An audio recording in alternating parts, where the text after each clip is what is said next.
वाल के पदों में ओबीसी 0 और कई पद आए, स्वास्थ्य शिक्षा अधिकारी के आए, पशु चिकित्सा अधिकारी के आए, कई पद आए। उन नौकरियों के विज्ञापन में नवीन जी 0। हमारे उत्तर प्रदेश की तो कहानियाँ ही कुछ अलग है। वहाँ की जितनी भर्तियाँ हैं 69,000 शिक्षकों में मैं समझता हूँ लगभग 25-30 हज़ार नौकरियों की बेईमानी वहाँ पे कर दी गई। 13 पॉइंट रोस्टर का मामला आया,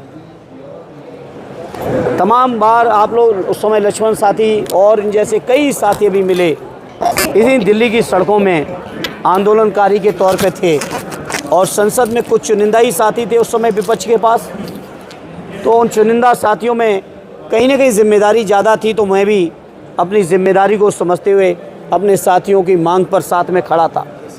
और एक स्टेज वो आई कि 13 पॉइंट रोस्टर का जो मामला था, जो 200 पॉइंट्स रोस्टर पहले था, 13 पॉइंट लाया गया, 200 पॉइंट लाने के लिए जो संघर्ष चल रहा था, एक संघर्ष में चर्चा के दौरान मुझे, नवीन भाई तब हम आपके संपर्क में नहीं थे, मैंने कहा कि अगर रोस्टर से 13 पॉइंट से रोस्टर से लोगों को इतना प्रेम है तो हम आप सब जानते हैं कि देश के अंदर सबसे ज़्यादा दुर्दशा किसी की है तो हमारे आदिवासी भाइयों की है, उसके बाद हमारे दलित भाइयों की है, फिर पिछड़े भाइयों की है। तो मैंने सदन में खड़े होकर कहा था कि रोस्टर को करना है तो उल्टा कर दो, पहला पद हमारे आदिवासी भाई अनुसूचित जनजाति भाइयों को दे दो, दूसरा पद हमारे अनुसूचित जाति के भाइयों को दो, तीसरा पद हमारे पिछड़ों को दो, फिर चौथा पद अनरिजर्व करो। तो जब सरकार को लगा और महसूस हो गया कि 13 पॉइंट रोस्टर पर ये लोग नहीं मानेंगे, तब जाके वो अध्यादेश लाए थे। आप सोचिए, सरकार की नीतियां देखिए। मुझे अभी भी याद है, अगर मैं सही याद है मुझे, तो संभवतः मार्च 2018 का हाई कोर्ट की सिंगल बेंच का फैसला था 13 पॉइंट रोस्टर, और सिंगल बेंच के फैसले के बाद सरकार कहीं अपील में नहीं गई और कुछ ही दिनों के अंदर अध्यादेश जारी करके 13 पॉइंट लागू कर दिया था, अगर मुझे सही याद है तो। और आज सर्वोच्च न्यायालय के डिवीजन बेंच ने एक फैसला लिया है, लेकिन उस फैसले पर कहीं चर्चा नहीं हो रही है। कोई अध्यादेश उसके मामले में नवीन जी अभी तक नहीं आया है। आप सरकार की मंशा देखिए। हाई कोर्ट के सिंगल बेंच का फैसला था जो दलित पिछड़ों के विरोध में था, तो अगले ही दिन या कुछ ही दिनों के अंदर, शायद एक हफ्ते के अंदर अध्यादेश लागू करके यूनिवर्सिटियों में भर्तियां शुरू हो गई। और अब माननीय सर्वोच्च न्यायालय की डिवीजन बेंच ने एक फैसला लिया जो दलित पिछड़ों को, आदिवासियों को न्याय और हक दिलाने का है, जो मैं समझता हूँ जनरल कैटेगरी है, उसमें कोई भी अपीयर हो सकता अगर वो उस मेरिट में आता है। ये फैसला माननीय सर्वोच्च न्यायालय ने लिया, लेकिन अभी तक अनवर साहब सुनने को नहीं मिला कि केंद्र सरकार या किसी भी प्रांत की सरकार ने, अब तक मैं समझता हूँ लगभग 20 दिन हो चुके होंगे इस फैसले को आए, एक भी अध्यादेश देश के किसी भी सरकार ने लागू नहीं किया। तो मेरे विद्वान साथियों, आप अंदाज लगाइए, ये समाज, जिस समाज के हक और न्याय दिलाने के लिए किताब लिखी गई, इस समाज के साथ कहाँ और किस किस स्तर तक और कितना तक शोषण हो रहा है।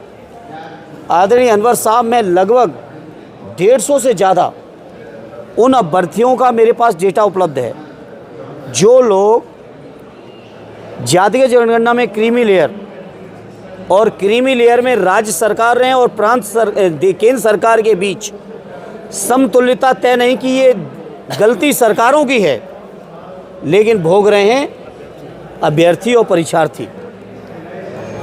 तो अगर इस तरह के जो परिस्थितियां हैं, जो शोषण है, जो अन्याय है, जो अत्याचार है, उस पर अगर पूरा चर्चा करेंगे तो जाने किस स्तर पे चर्चा होगी।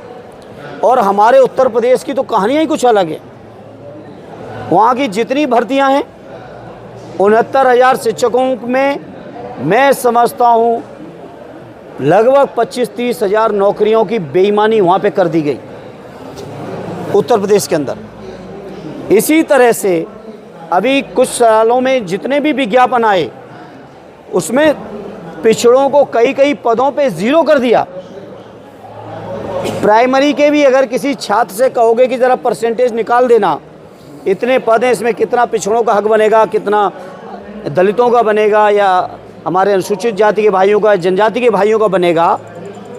प्राइमरी के भी छात्र निकाल देंगे, लेकिन सरकार के बैठे हुए विद्वान अधिकारी, क्योंकि वो जानते हैं कि सरकार के मुखिया पिछड़ों को जीरो करने पे बहुत खुश होते हैं, अल्पसंख्यकों के ऊपर अन्याय से खुश होते हैं, हमारे दलित भाइयों के ऊपर अत्याचार करने से खुश होते हैं, तो अपने मुखिया को खुश करने के लिए उत्तर प्रदेश के विद्वान अधिकारी लेखपाल के पदों में ओबीसी 0 और कई पद आए, स्वास्थ्य शिक्षा अधिकारी के आए, पशु चिकित्सा अधिकारी के आए, कई पद आए। उन नौकरियों के विज्ञापन में नवीन जी 0। वो तो मैं धन्यवाद देना चाहता हूं अपने नेता आदरणीय अखिलेश यादव जी को।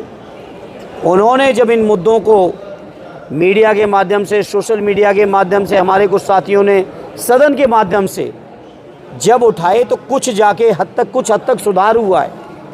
हालांकि अभी हम संतुष्ट इस बात से नहीं कि अभी कोई पूरा न्याय नहीं दिया इन्होंने, क्योंकि अभी तो विज्ञापन की स्तर है, फाइनल भर्ती करते करते जाने कितने तरीके का न्याय करेंगे।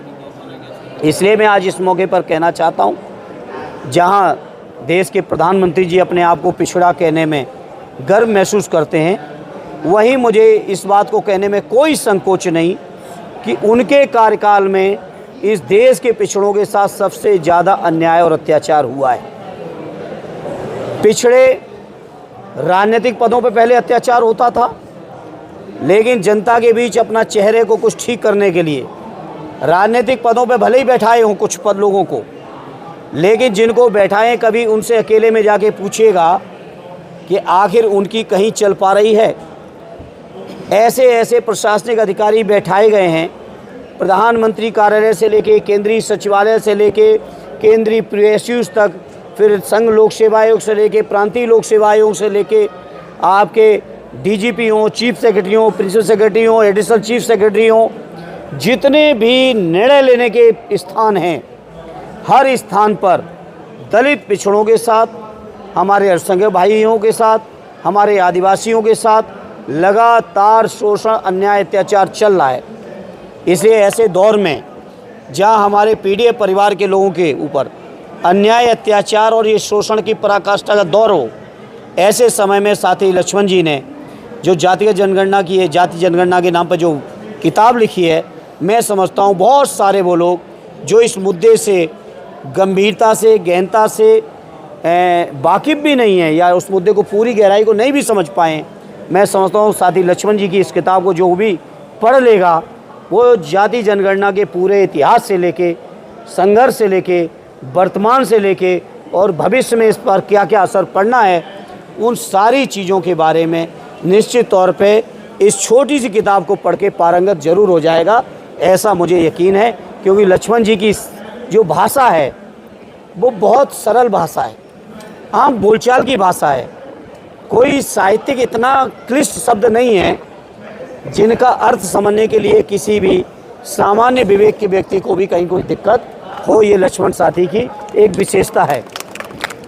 चाहे इनके वक्तव्य सुनिए, चाहे इनके लेख पढ़िए, किताब भी पढ़ी, प्रोफेसर की डायरी भी पढ़ी लोगों ने, आज जाति जनगणना आ गई है। मैं समझता हूँ इनकी भाषा के कारण और जल्दी और आसानी से ये किताब निश्चित तौर पर लोकप्रिय होगी, यह मुझे यकीन है। और इस मौके पर मैं इनको शुभकामनाएं देता हूँ, बधाई भी देता हूँ। विद्वता में हमसे बहुत ऊपर हैं, उम्र में हमसे छोटे हैं, इसलिए पूरा आशीर्वाद भी देता हूँ। इलाहाबाद यूनिवर्सिटी के हमारे जूनियर भी हैं और संयोग से अनवर साहब ये हमारे वोटर भी हैं, आजमगढ़ के ही रहने वाले हैं।